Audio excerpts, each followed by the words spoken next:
ومن أحسن قولا ممن دعا إلى الله وعمل صالحا وقال إنني من المسلمين। আসসালামু আলাইকুম ওয়া রাহমাতুল্লাহি ওয়া বারাকাতুহু। আমাদের একজন ভাই প্রশ্ন করেছেন যে মহিলারা দাওয়াতি কাজের জন্য বাইরে যেতে পারবে কিনা এবং কত দূর যেতে পারবে। আমাদের একটি বিষয় জেনে রাখা উচিত। মহান আল্লাহ তাআলা পবিত্র কোরআনে বলেছেন, ওয়াকরনা ফি বুয়ুতিকুন্না, তোমরা নিজ ঘরে অবস্থান করবে। নারীদেরকে উদ্দেশ্য করে তিনি বলছেন তোমরা নিজ ঘরে অবস্থান করবে। সুতরাং এই আয়াত থেকে যেটা বোঝা যায় যে নারীর আসল অবস্থান ক্ষেত্র হচ্ছে তার গৃহ। কেবলমাত্র প্রয়োজনের ক্ষেত্রে সে গৃহের বাইরে যেতে পারে। এক্ষেত্রে আমরা এর আগেও আপনাদের সামনে বিবরণ দিয়েছি, প্রয়োজনের ক্ষেত্রে মহিলারা বাইরে যেতে পারে, নিঃসন্দেহে কোনো সমস্যা নেই। তবে সত্য আছে বের হওয়ার। দাওয়াতি ক্ষেত্রেও বলবো যে মেয়েরা দাওয়াতি কাজ করবে তার নিজ বাড়িতে করতে পারে, দাওয়াতি কাজ তার নিজ বাড়িতে দাওয়াতি কাজ করতে পারে। আশেপাশের প্রতিবেশী দের কোনো বাড়িতে অথবা তার নিজ এলাকার অন্য কোনো স্থানে যে দাওয়াতি কাজ তারা করতে পারে। তবে সেক্ষেত্রে সত্য আছে, আমি কিছুক্ষণ পরে উল্লেখ করব। প্রথমত বলি যে বাড়িতে তিনি যদি দাওয়াতি কাজ করার তার কোনো সুযোগ থাকে তাহলে করবেন, যেহেতু বাড়ির তার আসল অবস্থান স্থল।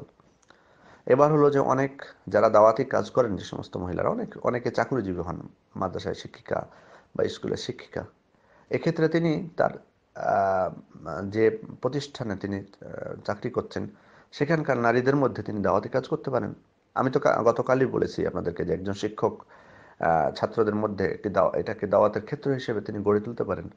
শিক্ষিকার ক্ষেত্রেও তিনি যখন ছাত্রীদেরকে পড়াবেন, একজন শিক্ষিকা যখন ছাত্রীদেরকে পড়াবেন তখন তিনি তাদের মধ্যে দাওয়াতি কাজ করতে পারেন, এটাকে একটা সুযোগ হিসেবে গ্রহণ করতে পারেন। প্রয়োজনে সেখানে বিভিন্ন ওয়াজ নসিহতের সাপ্তাহিক একটা আলোচনা, সেটারও ব্যবস্থা তিনি করতে পারেন। তো এটা একটা ক্ষেত্র, এক্ষেত্রে তিনি দাওয়াতি কাজ করতে পারেন। তাহলে বাড়ি এবং প্রতিষ্ঠান, এটা আমরা মুক্ত হয়ে গেলাম। এবার যাই যে আমি বাড়ি থেকে বের হয়ে আমার এলাকার আশেপাশে কোথাও দাওয়াতি কাজ করতে পারবো কিনা। ওলামা ইকরামের বক্তব্য হলো যে যাওয়া যাবে, তবে সত্য আছে যে আপনাকে বাসা থেকে বের হলে দেখতে হবে যে স্থানে আপনি যাচ্ছেন সেটা আপনার জন্য নিরাপত্তা আছে কিনা। এটা প্রথম আপনাকে নিশ্চিত হতে হবে, আপনার নিরাপত্তার বিষয়টি আপনার নিশ্চিত হতে হবে যে সেই স্থানে যাচ্ছেন দাওয়াতি কাজ ক্ষেত্রে আপনার নিরাপত্তার বিষয়টি আপনি প্রথমে দেখতে হবে। দ্বিতীয়ত হলো যে আপনাকে পূর্ণ পর্দার সাথে সুগন্ধি ছাড়াই যে সমস্ত সত্য বের হওয়ার আগেও বলেছি এর আগে, সেগুলো আপনাকে মেনে চলতে হবে। তারপর যে স্থানে আপনি বক্তব্য দিবেন সেখানে যাতে কোনো বেগানা পুরুষ না থাকে সে বিষয়টিও খেয়াল করা লাগবে আপনাকে। তো যাই হোক, এ সমস্ত সত্য যদি পূর্ণ থাকে তাহলে আপনার আশেপাশে কোথাও আপনার নিরাপত্তা থাকলে সেখানে আপনি মহিলাদের মধ্যে কোনো প্রতিবেশীদের বাড়িতে হোক বা আশেপাশে মানে কাছের ভিতরেই দাওয়াতি কাজ করতে কোনো বাধা নেই। আর দূরের ক্ষেত্রে যেটা সফর করে যেখানে যেতে হয় সেটার ক্ষেত্রে প্রথমত আপনাকে তো মানে মাহরম ছাড়া তো যাওয়া যাবে না মহিলাদের জন্য, এটা তো আছে। এখন যেটা প্রশ্ন হলো যে মাহরম নিয়েও কি যাওয়া যাবে দাওয়াতি ক্ষেত্রে, মহিলারা যেতে পারবে? অনেক ওলামা ইকরাম বলছেন যে এটি মানে দিনের মধ্যে একটা নতুন সৃষ্টি, এটি দিনের মধ্যে নতুন একটা সৃষ্টি। কারণ কি, ওনারা যেটা বলতে চাচ্ছেন সেটা হলো যে রাসূল সাল্লাল্লাহু আলাইহি ওয়াসাল্লামের যুগে অথবা রাসূল সাল্লাল্লাহু আলাইহি ওয়াসাল্লামের মৃত্যুর পরে উম্মাহাতুল মুমিনিনগণ, রাসূলের স্ত্রীগণ কোথাও সফর করে কোথাও দাওয়াতি কাজে বের হননি। তারা তো সব থেকে দিনের ব্যাপারে অধিক অবগত ছিলেন অন্যদের থেকে, মহিলাদের মধ্যে রাসূল সাল্লাল্লাহু আলাইহি ওয়াসাল্লামের স্ত্রীগণ। তারা তো কোথাও দূরে দাওয়াতের উদ্দেশ্যে বের হলেন না। এভাবে অনেক ওলামায়ে কেরাম বলছেন যে এটা দিনের মধ্যে একটা নতুন সৃষ্টি। এ ধরনের কোনো কিছু আমরা সালাফদের মধ্যে পাই না যে মহিলারা সফর করে যে দাওয়াতি কাজ করেছেন, না, এটি পাওয়া যায় না। তো যাই হোক, আবার অনেকে বলেছেন যে মাহরম সহ গেলে যাওয়া যাবে কি যাবে না। যেমন শেখ মোহাম্মদ ইবনে সালেহ আল উসাইমিন, তার একটি প্রশ্নের উত্তর আমি দেখেছি, তিনি বলেছেন যে আমি এই ব্যাপারে আপাতত কিছু বলতে পারছি না। উনি বলছেন যে আমি আপাতত এই ব্যাপারে কিছু বলতে পারছি না দূরে যাওয়ার বিষয়ে, মাহারাম সহ। মানে উনি বলেননি যে বৈধ, বরং বলছেন যে বৈধ কি অবৈধ আমি আপাতত কিছু বলতে পারছি না, আমি ইস্তেখারা করব, ইস্তেখারা করার পর আমি এই বিষয়টা বলবো। কিন্তু পরবর্তীতে উনি কি বলেছিলেন সেটা আমার জানা নেই। তবে আমি একটা প্রশ্নের উত্তরে তার এক জায়গায় বক্তব্য দিয়েছিলেন, তারপরে প্রশ্ন উত্তর পর্বে তিনি এই কথা বলেছিলেন। আবার অনেক ওলামা ইকরাম স্পষ্টই বলেছেন যে এটি দিনের মধ্যে নতুন সৃষ্টি, এটি সালাফিদের মধ্যে ছিল না, রাসূল সাল্লাল্লাহু স্ত্রীগণ এটি করেননি। সুতরাং আমরা এত বড় মানে দায়ী হয়ে যায়নি যে আমাদেরকে বাড়ি ছেড়ে সফর করে যেতে হবে। আর তারপরে আরেকটা বিষয় মনে পড়লো, যেটা আমি যেটা বলেছি যে কাছে ভিতরে প্রতিবেশীদের বাড়িতে বা আশপাশে কোথাও দাওয়াতি কাজে বের হওয়ার ক্ষেত্রে, এক্ষেত্রে আরেকটা সত্য উল্লেখ করেছেন ওলামা ইকরাম, যেটা অনেক গুরুত্বপূর্ণ সত্য, আমি বলি নাই, এখন বলতেছি। সেটা হলো যে আপনার উপর, একজন নারীর উপর যে কর্তব্য আল্লাহ তাআলা দিয়েছেন সেটা পালন করার পর যদি তার সময় থাকে তাহলে, অর্থাৎ সন্তান লালন পালন করা, তার বাড়ির হেফাজত করা, এটার পরে যদি তার সময় থাকে, অনেকে আল্লাহুল মুস্তাহান বৈঠক করে বেড়ায়, একটা তার 3টা 4টা ছেলে মেয়ে একটার দিকে দেখাশোনা করে না, পড়াশোনা করছে না, কি করতেছে, কি খাচ্ছে না খাচ্ছে, বৈঠক করে বেড়াচ্ছে। এটা করে লাভ হলো? আপনার উপর যে মহান আল্লাহ তাআলা প্রথম দায়িত্ব চাপিয়ে দিয়েছেন সেটাকে আপনি পালন করলেন না, আর আপনি অন্যদেরকে আপনি নসিহত করে বেড়াচ্ছেন, আপনার ছেলে মেয়ে কোথায় ধ্বংস পথে যাচ্ছে সেটা আপনার দিকে খেয়াল নেই। আমি মা বোনদেরকে অনুরোধ করব, আজকে আপনারা যারা এই সমস্ত কর্মকাণ্ড করেন, আমরা আপনাদেরকে দাওয়াতি কাজে উৎসাহ দেব। মহান আল্লাহ তাআলা এবং তার রসুল দাওয়াতি কাজের যে উৎসাহ দিয়েছেন, যে ফজিলত উল্লেখ করেছেন, সেগুলোর ক্ষেত্রে আপনারাও এর অন্তর্ভুক্ত হবেন।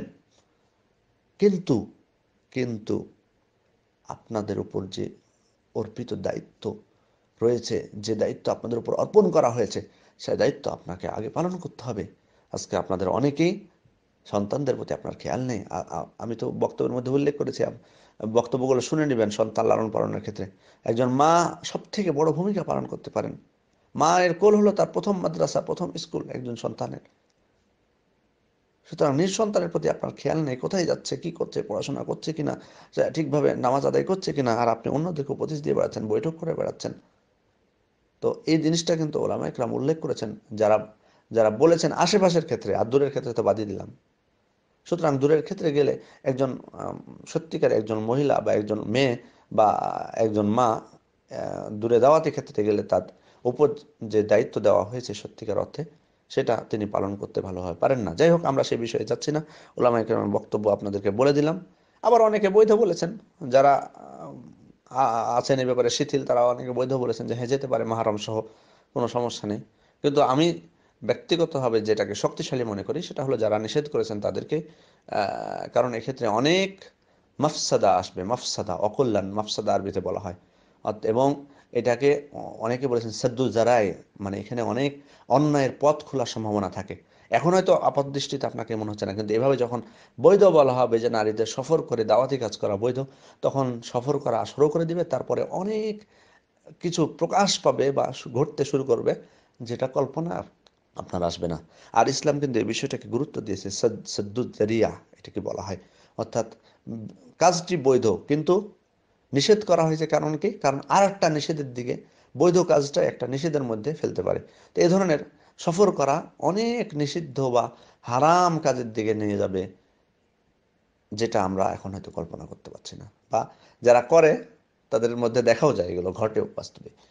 সেজন্য যারা বলেছেন, নিষেধ করেছেন, তাদের মতটা শক্তিশালী আমি মনে করি, তাদের মতটাকে শক্তিশালী মনে করছি।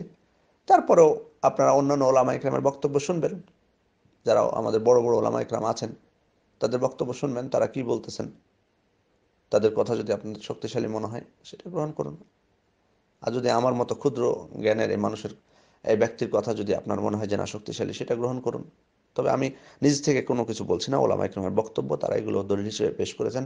যারা নিষেধ করেছেন তারা এটিকে বলেছেন যে এটি নিষিদ্ধ। অনেক মানে শেখ বিন বাজ রাহিমাহুল্লাহ বলেছেন এই কথাটি, যে মানে অনেক মানে ফাসাদ বা অনিষ্ট সৃষ্টি হবে যেটা কল্পনাই করা যাবে না। তো যাই হোক, আমি মা বোনদেরকে অনুরোধ করবো আপনাদের সাধ্যমতো আপনাদের বাড়িতে আগে আপনাদের অর্পিত দায়িত্ব পালন করুন, তারপর দাওয়াতি কাজ করুন।